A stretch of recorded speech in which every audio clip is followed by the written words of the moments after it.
Sir ये जूली वाला drama क्या है नया? ये ड्रामा तो बहुत दिनों से चल रहा है चमनलाल।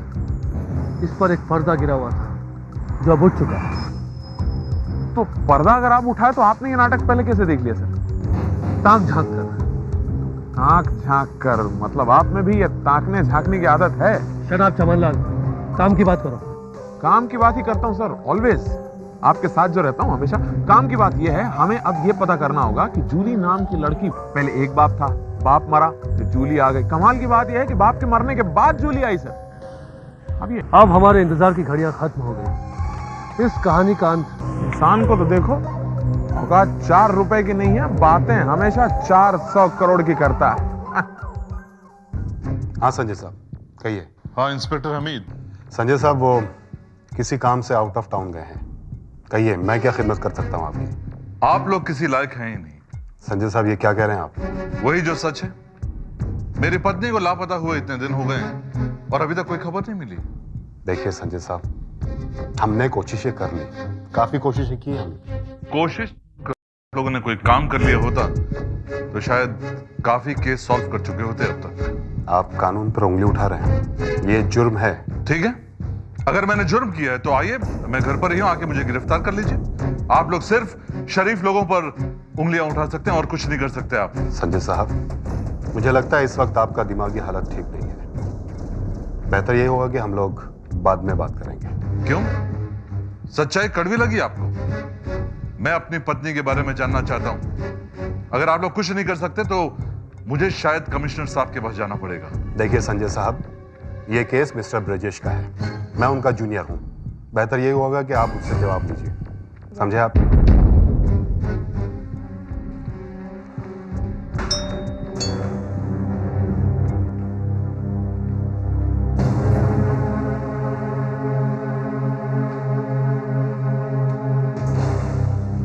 नमस्कार। ओहो, तुम दोनों यहाँ इस वक्त?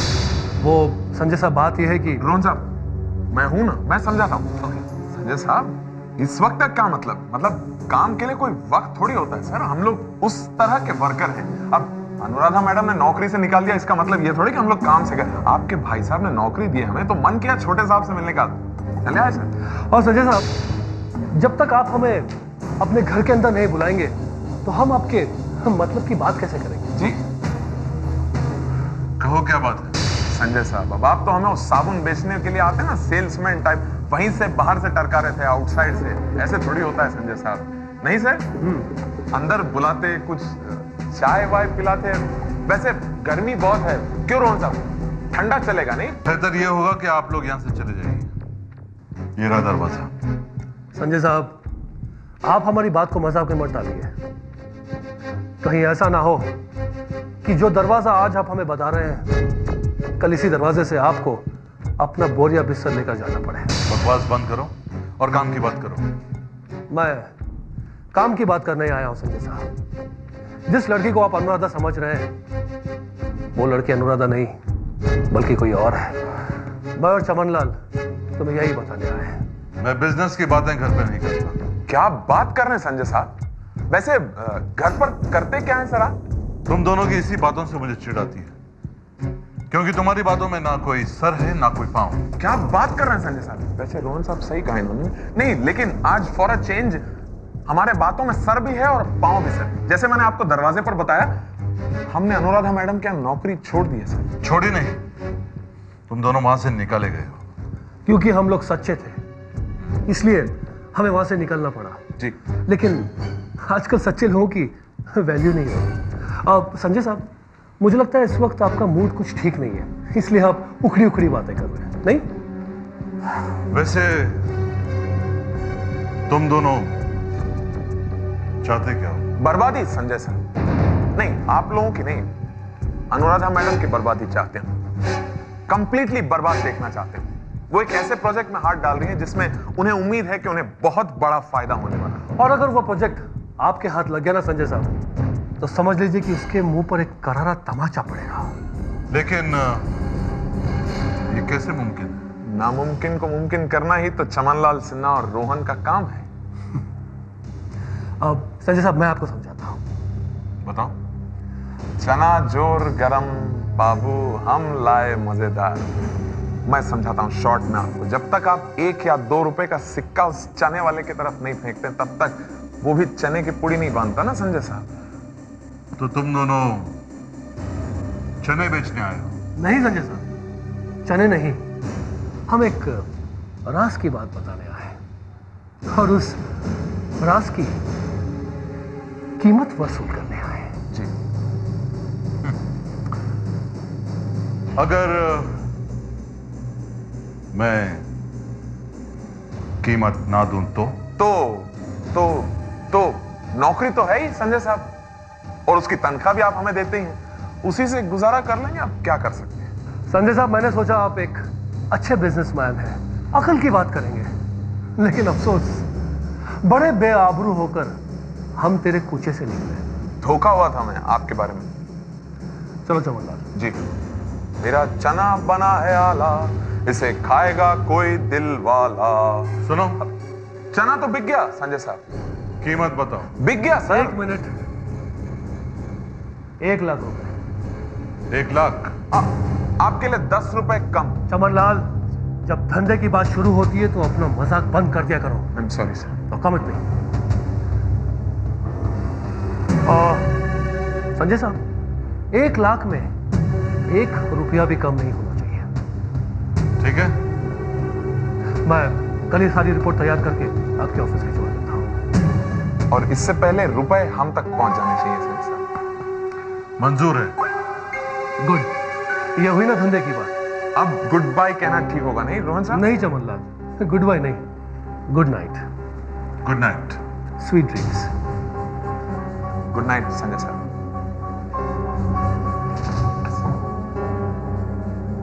अनुराधा ने इन दोनों को नौकरी से निकालकर ठीक ही किया। हमारी कंपनी का कोई भी राज इन्हें नहीं पता चलना चाहिए।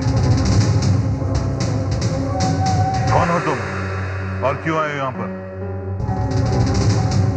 मैं हनीफ, नाम सुना होगा।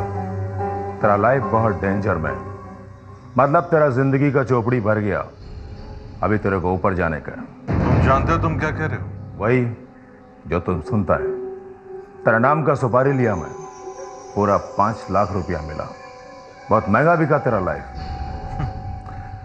अगर तुम ये समझते हो कि रात को आकर तुम मुझे यहां पर धमकाओगे और मैं डर जाऊंगा, तो ये तुम्हारी गलतफहमी है। कुछ नहीं बिगाड़ सकते हो तुम मेरा। मैं इधर बिगाड़ने नहीं, बल्कि बनाने के लिए आया। मैंने सोचा कि जब तुम्हारा दुश्मन लोग तुम्हारा जिंदगी का कीमत 5 लाख दे सकता है, तो तुम अपना लाइफ बचाने के लिए 10 लाख भी दे सकता है।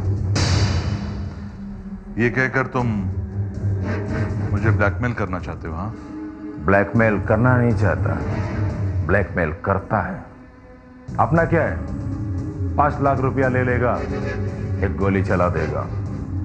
अभी तुमको सोचने के लिए सिर्फ 1 रात का टाइम है। अगर मंजूर है तो 10 लाख रुपया रेडी रखना, नहीं तो चंदन का हार रेडी रखना अपना फोटो पे चढ़ाने के वास्ते। समझा?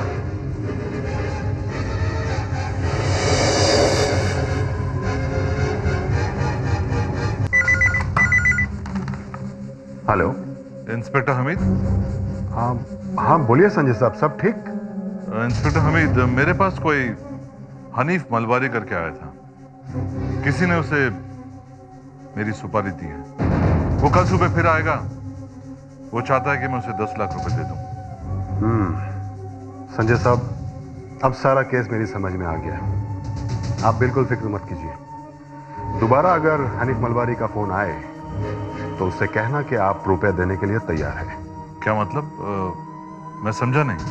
संजय साहब, वहां आकर मैं मतलब समझा दूंगा। फिलहाल आप वही करिए जो मैं कह रहा हूं। आप उसे कहना कि घर आए और अपना रुपया ले जाए।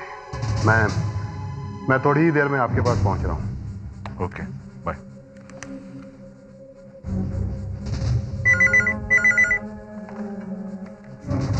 हेलो हेलो, हनीफ बोलता है। क्या सोचा, 10 लाख रुपया या चंदन का हार? मैं 10 लाख रुपए देने के लिए तैयार हूं। इतना जल्दी मान गया? क्या बात? कोई बात नहीं। मुझे अपनी जिंदगी बहुत प्यारी है। कोई चालाकी तो नहीं करता है ना? नहीं, आपसे चालाकी करके मुझे मरना है क्या? एक बात याद रखना, अगर थोड़ा भी होशियारी करने का कोशिश किया तो मैं तेरा बॉडी का इतना टुकड़ा करेगा कि तेरे घर वालों को हर टुकड़े का अलग अलग क्रियाक्रम करना पड़ेगा, समझा? नहीं नहीं, मैं कोई चालाकी नहीं कर रहा हूं आपसे। ठीक है, मैं पैसा लेने के लिए तेरे घर पे आते हैं।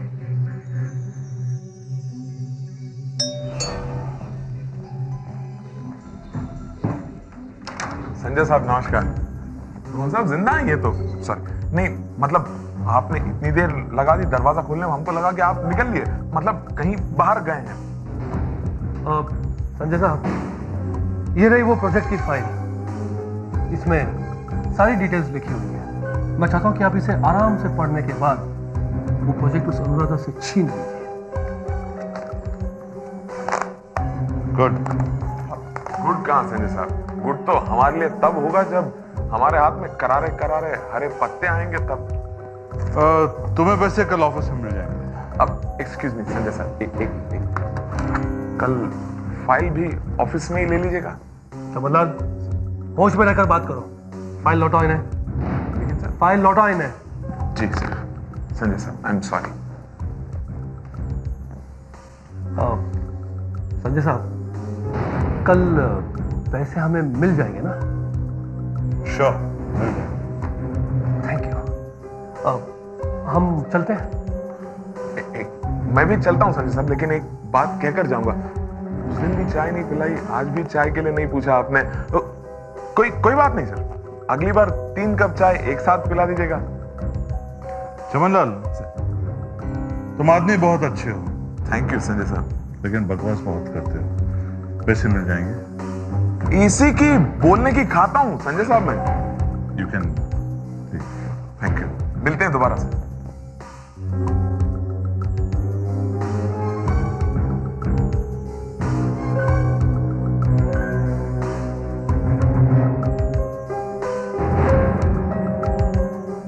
संजय साहब,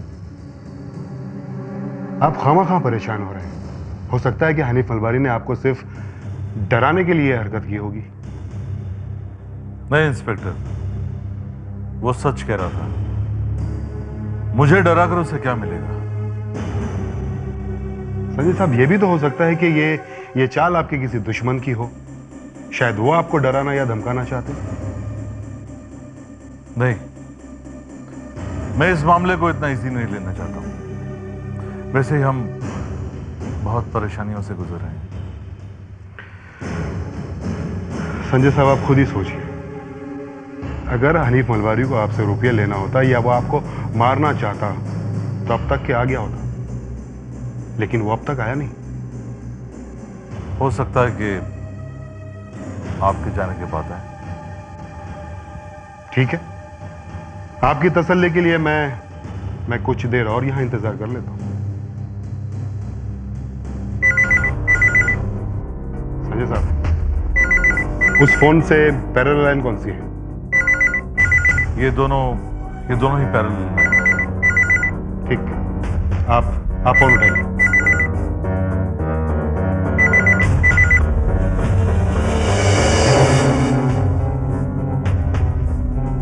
हेलो साहब, मैं केबल वाला बोलता है। आपने ये महीने का केबल का भाड़ा नहीं दिया। दिमाग खराब हो गया तुम्हारा? कौन बोल रहे हो तुम? तो क्या मेरे को गली का मामूली गुंडा या चोर पॉकेट मार समझा है? मैं हनीफ मलबारी, पड़ता सब पे भारी। जब भी तू आज फोन पे मेरे को आसानी से पैसा देने को राजी हो गया, तभी मैं समझ गया कि कुछ गड़बड़ है। तो उधर पुलिस को बिठा के रख गया ना। वो मैं तो ये नहीं समझना संजय कि तू बच गया, बल्कि आज से तू मेरा सबसे बड़ा दुश्मन बन गया। एक बात याद रखना संजय, तो जितना पुलिस से दोस्ती बढ़ाएगा, हनीफ से तेरा उतना ही दुश्मनी बढ़ता जाएगा, समझा? क्या बात है संजय साहब, आप फोन लिए बैठे हैं। क्या कह रहा है वो केबल वाला?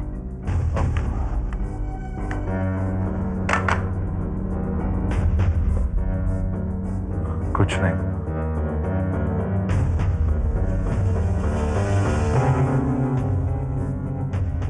संजय साहब, अब तो आपको तसल्ली हो गई होगी। अगर आप इजाजत दें तो मैं जा सकता हूं। जी जी हाँ, आपकी भी ड्यूटी होगी, आप चलिए।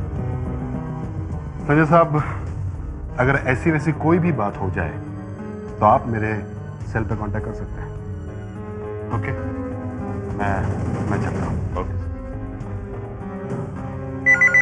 एक मिनट संजय साहब, एक मिनट।